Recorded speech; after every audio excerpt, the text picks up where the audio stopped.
I was a kid, it was this magical, mystical, romantic place, and it just created this myth of New York as this emerald city, if you will.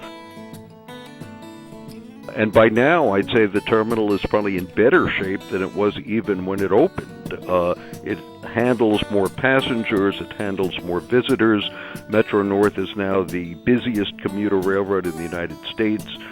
Grand Central, by one measure, the number of tracks and platforms, is the largest railroad terminal in the world.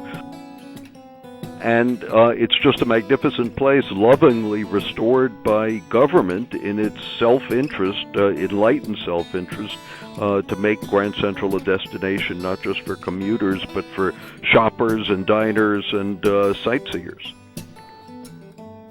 The city had lost a very important suit to preserve Grand Central.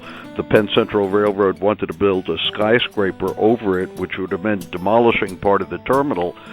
And it was only because people like Jackie Onassis came along and galvanized public opinion that the terminal was saved.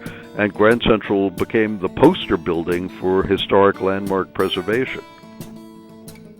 When you go anywhere in the world and say this place is like Grand Central Station, everyone knows what you're talking about. It's a simile for busyness and choreographed chaos and frenzy. It was a place that was romanticized as a cultural icon in everything from North by Northwest to Mad Men to Madagascar to books and all sorts of other things. The great famous romantic trains of the 20th century, including especially the 20th Century Limited, left from there, which popularized the whole notion of a red carpet, the red carpet treatment. A red carpet was rolled out for the passengers every evening as the train left.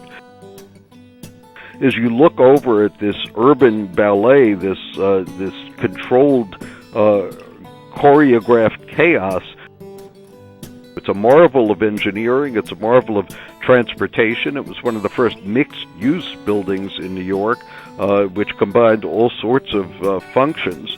And Grand Central is really like a town square of New York City.